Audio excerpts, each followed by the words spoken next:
individuals can have one, and the family can share one.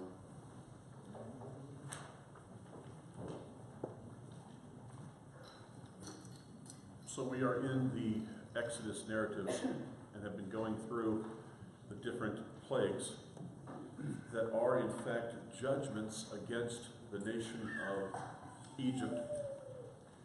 And I think I can say without reservation that the two most important narrative stories or genres in the Hebrew scripture are creation and Exodus. And especially the Exodus, because 120 times after we go through the narrative of Exodus, we're going to be reminded of what has happened in Egypt. So these texts are so pivotal and so foundational for everything that's going to happen afterwards. They really become the total foundation. Creation and Exodus become the two major narrative historical things that God is going to continue to build upon. And both creation and Exodus are going to continue to orbit around each other. So you can see that the apostolic reading is talking about the breaking of his legs, which goes to the issue of the lamb that was chosen. You could not break the lamb's legs. The lamb that was chosen for both Pesach and for any other sacrifice could not have any broken limbs. And it's not by accident that Yeshua chooses the time period of Exodus, the time period that speaks to creation, liberation, and everything going on with what we're seeing in the Exodus narratives, as a time in which he would liberate his people and atone for his people. So it cannot be accidental that the Exodus is the time period. And so I think it's unfortunate that in traditional evangelicalism, we don't tell the Passover narrative when we come to the death, burial, and resurrection of Yeshua. This meta-narrative is huge when it comes to understanding what Yeshua was doing. So one of the sheets I gave you, the one that says the literary structure of the plagues, I wanted you to see that there is a literary structure to the way the plagues are outlined, so that you can see that, first of all, like if you notice that with the first series, Moses comes in the morning, or Aaron, the first three are Aaron. And he comes in the morning. Then it says, station yourself, go to Pharaoh. And notice the instruction formula is the same all the way down. Station yourself, go to Pharaoh, and then none. And then notice that it's Aaron, Aaron, Aaron, and then God, God, Moses, and then the last three, Moses, Moses, and Moses. And then notice, in the morning, and in the morning for the beginning of each of the first three parts of the series. So this is highly structured. Everything is being laid out in order, so that even though things look chaotic as far as the narrative may be concerned, there is an overarching structure and an overarching order that's being placed upon this. And I don't think that I don't think this order was lost on the original readers or hearers of this. Take the second page I've given you. I mentioned this last week in regard to, this is excerpts from the book by Avigdor Bonchek.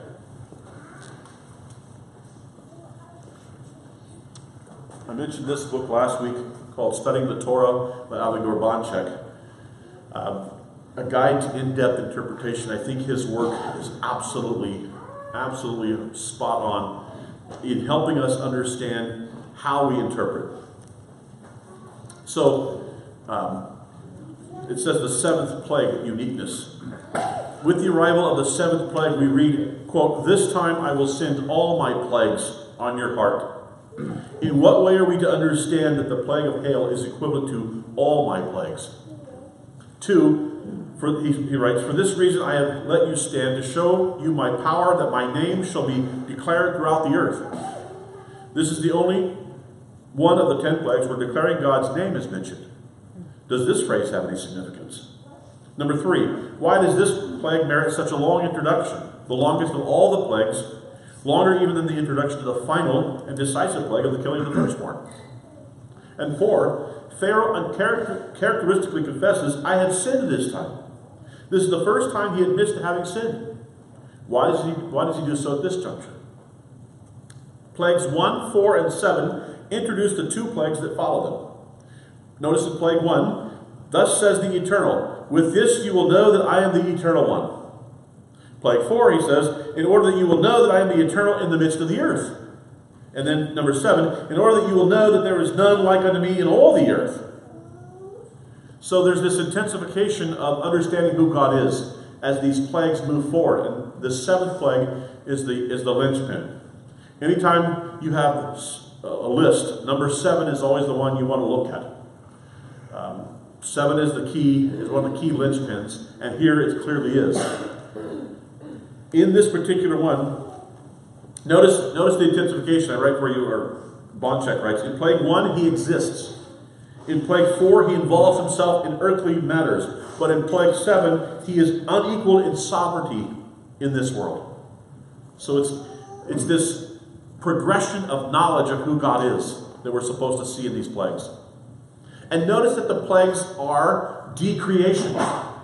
Everything is being decreated. Every aspect of creation is being messed with and brought back under the sovereignty of God.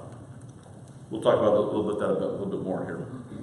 Now notice this. Here's one of the keys. Prior to the 7th plague, Pharaoh was presented with an ultimatum. He could either comply and let the Jews go free, or suffer the plague, except for the plague of hail. Here, for the first time, God offers Pharaoh a choice which does not require of him total capitulation. To escape the punishment and plague, all that is necessary is for the people to stay inside during the hailstorm.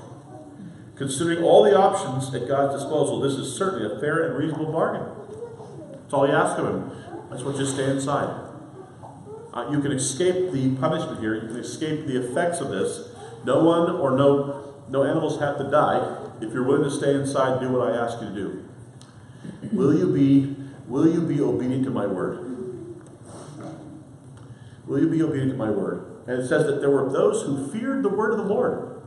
Right after this says there were those in Egypt who feared the word of the Lord, and they brought their cattle inside, and they brought their families inside, and they were spared. He gave them the means by which they could be spared in this 7th plague. And this 7th plague is bizarre, for it's the only one where you have something like, you have this hail and fire coming down together. And it's as if in this, and Bonchek writes about this, it's as if in the hail you have this balance between the mercy of God and the justice of God. The mercy of God and the justice of God, and that the mercy of God is not overridden by his justice, and his justice is not overridden by his mercy. He holds both in equal measure and dispenses both in ways that are of equal measure. All right, any questions or comments? Things you want to say? Yes? These people who feared God were probably a good chance that they were part of the mixed multitude that left with Yeah, they may have been part of the mixed multitude. In Exodus 12:8 it says there was a mixed multitude that left Egypt. And this mixed multitude may have been people from other nations that, said, hey, this is the time for us to leave as well. Yeah. This is the most remarkable place because this is one that you cannot imagine it happened in your own mind. To have fire come down and Right. all the rest of them you can see with your eyes and believe, but this one is still unbelievable. Yeah, there is no scientific rationale to have fire inside of hail. And not be quenched. And one not undo the other. How do you have fire come down inside of hail? And the fire doesn't melt the ice, and the ice doesn't put out the fire. They both come down together, yeah. It's not scientifically impossible because there is water in the universe outside of Earth. There is water. And if, by some miraculous chance, we've never actually recorded it happening. If it did happen where the water entered our atmosphere, the water would obviously be frozen because in space there's no warmth. And as it hits our atmosphere, it would burn up. So there would be fire and ice. But scientifically, we do have no record of that happening. But that is what would happen if, by some bizarre chance, there was water in our atmosphere that came down as asteroids into Earth. Okay. Not in Egypt. What? I disagree, not in Egypt. No, there may be. But there, even in that situation, the fire would either melt the water, evaporate of some sort, or quench. It would not. Yeah, it would it's just really bizarre that you have. Yeah, the physics of that is not. What you said is the physics does not support that. Yeah, just the fact that you have fire inside of ice is one of those things that just seems very, very bizarre. Go ahead. What would that have symbolized to the Egyptians different from the message to the Israelites? Good question. I think as you look at the narrative, that's a great question. I think for the like I said, for the Egyptians, I think what it's symbolizing is this: that this is God's mercy and justice being measured out in ways that are equal. What it's actually trying to say to the nation of Israel. That's a great question. I have not tried to fathom that on the other side. What is this? I know he is saying something to them too. Clearly, he's saying something to them as well with all this. He clearly wants to say to them, to the nation of Egypt, all the way through this, up through the first 6 plagues, which is interesting.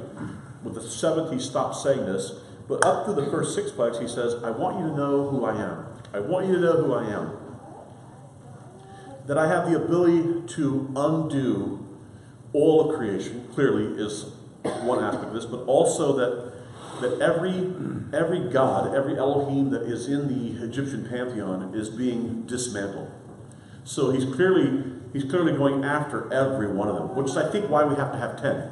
Because the question has come down, why didn't God just say, okay, fine? Rabbi Foreman asked this question. If God wanted to get his people out of Egypt, he could have just had a magic carpet come in, swoop down, the people get on the magic carpet, and he could have done this. And they leave. Why does he do what he does the way he does? And clearly he's trying to say something to his own people, and he's trying to say something to the Egyptians. Every knee will bow and every tongue will And confess. so that you will know me. I want you to know me. And I want you to know that I am the only sovereign in the universe. So I'm going to dismantle and I think he also wants his own people to see that these gods can be dismantled, because here's why. We've said this many times, that when Israel came out of Egypt, Egypt didn't come out of Israel. No sooner are they to Mount Sinai, and they're right back to worshiping a golden calf, which comes out of this Egyptian background. They had idolatry so embedded in them that they also needed to see that he was more powerful than all these other gods. Maybe for different reasons, but they needed to see it as well. Hold on, one right here, go ahead. You notice the first 3 plagues involved children of Israel and the Egyptians. First 3 plagues for the children of Israel were to wake them up. They wouldn't believe Moses. True. They poop on Moses. Who do you think you are? Well, God had to show them. And so he used those 3 plagues to get his people in line. And then the other 7 plagues affected Correct. the Egyptians only. Absolutely. How do we know with regards to, think about this, with regards to the Sabbath? Look at Exodus chapter 20. Look at Exodus chapter 20.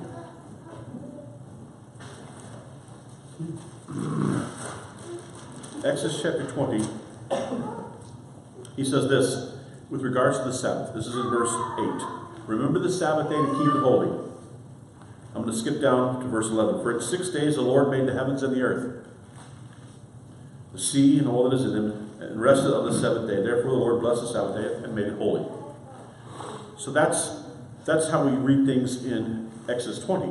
The irony is when you go to Deuteronomy chapter 5,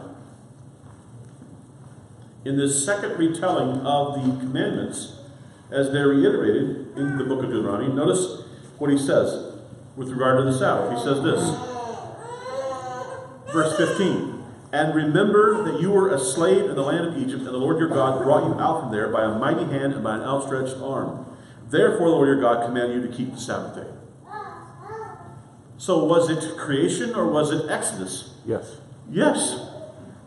Because in the mind of the Hebrew people, this creation motif and the Exodus motif are not separated. So I want you to celebrate the Sabbath to commemorate the fact that I am the Creator. I also want you to celebrate the Sabbath and set it apart because I want you to understand I'm the one who delivers you. So there's the issues of creation and deliverance. You are mine, and here's what he's trying to say. You are mine by creation, and you are mine by redemption. I own you twice. So you have the responsibility to cease and desist on this day, to focus just on me, because A, I created you, and B, I redeemed you. So the meta-narrative of the Exodus becomes really the most potent narrative for what God is doing with his people. Yeah, go ahead. Part of also these signs and wonders that are given to Egypt, it's also God's way of introducing himself to Gentiles, those not of the Hebrews, and welcome them. Said, "You're welcome to come along also." And they made a choice. Some went and hid themselves from the plague and protect themselves and obeyed his commandments. And notice what happens. Watch what happens. In order to come out of Egypt, you must A, believe in the God of Abraham, Isaac, and Jacob, and the promises he has made to the forefathers. And secondly, you must attach yourself to the nation of Israel. It's a two-part process. You must believe in the God of Abraham, Isaac, and Jacob, who has made the promises, and you must then attach yourself to the nation of Israel. You weren't coming out by yourself. You were coming out with them. This is why we have in the apostolic text, you must also, when you attach yourself to him, you are de facto, default, attaching yourself to them. This is Ephesians 2. You who were formerly are far off, you've been brought near. But as you're brought near to him, you are also brought near to them because he has chosen to use them as the ones who will bring his message. It's not about them, but he's using them as the mechanism. So you have to, on this earth, attach yourself to them. Like we said before, the New Jerusalem, there are 12 gates, and none of them say Gentile. Oops. You want to get into the New Jerusalem? Which I think you want to do. You have to come in via one of the tribes. I suggest you're coming in through the tribe of Judah. Because it was the Lion of the tribe of Judah who sacrificed on your behalf. So you'll have to join his tribe. Okay, hold on, I got a number. 1, 2, 3, I'll come across here. Oh, you were first, go ahead. What the Gentiles that were choosing to adhere to Israel, did they make the sacrifice of the lamb also? Yes. They had to be you had to be in the house, somebody's house. Okay. You had to be in somebody's house. Else you were going to die as well. Okay, go ahead. So my dad's on fire and ice. Yes. Oh my, sorry. Now look where you started, David. Okay. Because when you think about it, It's a very this is colorful. the first time in Scripture those two concepts appear. Yes. And we've not heard of ice before, and it's the first appearance of God as fire and the Holy Spirit. I would say not the first time he appears as fire. Burning bush. Oh, okay. Second time. Second time. Do we have three? In the fire. That's a close one. But it's close. You were very close. But it's an entirely different manifestation. Yes. The burning bush was from earth. It was there. Now it's coming down. Sure. So if you're looking at what he's doing with the symbol of fire, and then he comes down again on Mount Sinai's fire when he speaks to them. Then do we hear fire again until the tongues of fire with the Holy Spirit? Oh yes, many times. For instance, there's a pillar of fire, Right, okay. and he appears. There's also burning fire and sulfur on Sodom and Gomorrah, and you also have him walking in the fire with the 3 Hebrew children. There are dozens and dozens. I've argued that from the time of the flood forward, his means of manifestation and his means of judgment, from the time of the flood forward, is fire. It is. Is there ever ice again? Not that I know of. I don't know of any other place where those two coalesce again. Everywhere else that I can find, I'll stand corrected if somebody finds it, but everywhere else I find fire. For instance, around the throne of God, Daniel 7, fire. Chariots of fire. All kinds of fire. You could argue that the cloud is water. You could argue that, yeah, his point is this. You could argue that the cloud is water. Theoretically. That would be a real... But it's not ice. That's not ice. No, it's not. Okay. Yes, why don't you go ahead? Getting back to your happen to attach yourself to Israel. The big problem with Christianity today is when you graft a branch into a tree, who changes, the tree or the branch? Right. They think the tree changes. Right. The tree doesn't change. The trunk doesn't change. The tree is still an apple tree, it's not. But I want to understood that the roots are clearly Mashiach. Absolutely. And yes, he works through this people. Clearly, it's these people. This is why,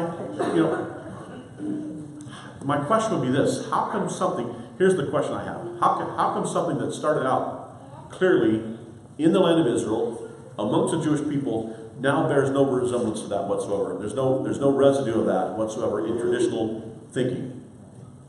There's got to be a reason for that. Here's my new mantra. You may not like this, but here's, write this down, you're going to like this. I kind of stole part of this, but then I added some parts to it. Here it is, if we are called to be a body, if we are called to be a body, that's the metaphor that's used. You're the body of Messiah. If we are called to be a body, and if in its current manifestation, this body has been sold. It's selling itself out. It's become a business. This body has become a business. When a body becomes a business, you have nothing but a whore. And I would argue that evangelicalism and churchianity at large, and I'm being very, very broad stroke here, has become a business. And when a body becomes, so here it is, when a body becomes a business, all you have left is a whore. We're supposed to be a body. But if this body is all about business, and it's all about making money, if this becomes the goal, then you have to ask yourself, what has happened? Yes? If the Messianic church is all about guns, then aren't we just a militia? True. Absolutely. Absolutely. I'd rather be the army of God than be the Soldier for the whore. Lord. Yeah. But I don't. Well, hold on. Paul says our weapons are not of this world. Okay. Absolutely. And Isaiah calls us to hammer our swords into plowshares to get rid of it. Fair enough. And there'll be a time for that. Yeah. We Fair will enough. that day come. Yeah, and you don't see me promoting that. I don't have a gun. I don't own one. So, I mean, what others do is, but Comes back as a warrior. so Comes back as a you're warrior. preaching, But we're not the warriors. Okay, that's not a discussion for Hold that. on. Go ahead. Go ahead. Right here. Hold on. Time out. Time out. Go ahead. Right here. Okay, maybe I missed something. Where are the guns coming? Don't ask. Don't have guns. We don't have guns here. I don't have a gun here. So, all right. Let's go back to sleep. Sorry. Yeah. We don't beat anything into plowshares until he's already conquered. So we have Paul to said our first. weapons are not of this world a long time ago. True. Either one. I agree with that. We can talk about this later. Right. Yes, please. See me at lunch. Yeah. No, I agree. I don't disagree with you. I don't know that there's. All right. So I want to read this. Yeah. Go ahead. People do not understand this. In Exodus, it says that the Jews were in bondage to the Egyptians. You cannot get a Hasidic Jew, any of the Jews, to admit they were in bondage to anything. True. Very true. So they break the commandments of the Torah Yeah. to satisfy their own lust. Okay. I can see where you're headed with that, and there's some agreement. I want to read this from Nahum Sarna. This is Nahum Sarna, who was Orthodox Jew. So this is his insights. May his memory be blessed. He's deceased, but he was, in my estimation, one of the brightest minds he taught at Brandeis University, and many commentaries. What was his name again? Sarna, last name was Sarna, S-A-R-N-A, Nahum, N-A-H-U-M. He says this with regards to the plagues and the Exodus theme. I think his points are well taken. Listen to this. He says, regarding the Exodus, it affirms, as in Genesis, that God's sovereignty over nature is absolute. Unlike the pagan gods, the God of Israel does not inhere in nature but exists outside it and above it. This fundamental teaching of the Genesis creation story is here epitomized through the series of plagues that God visits upon the defiant, tyrannical Egyptians.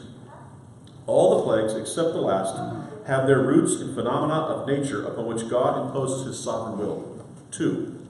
It demonstrates that human beings cannot successfully defy God's will or effectively thwart his purposes.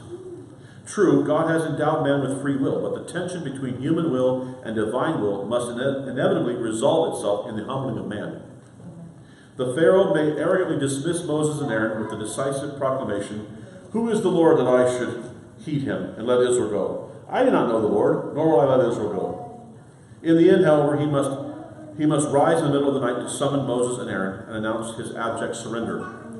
"Up, depart from among my people, you and the Israelites with you. Go, worship your Lord as you said." 3. It teaches that history has meaning and purpose, if not a concatenation of haphazard incidents, but rather of the unfolding of God's grand design.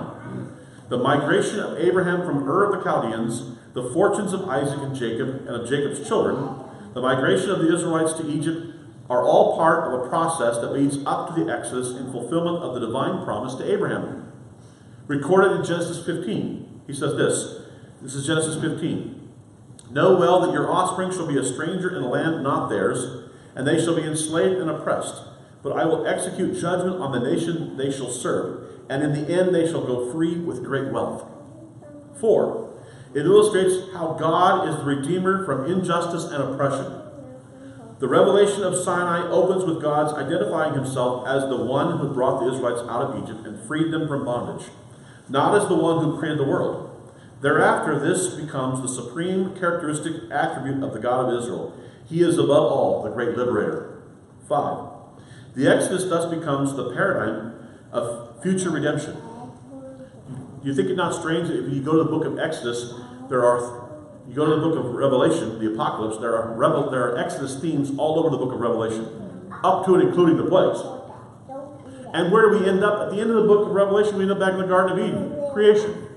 So there is the redemption and creation motif that weaves itself all through the book of the Apocalypse.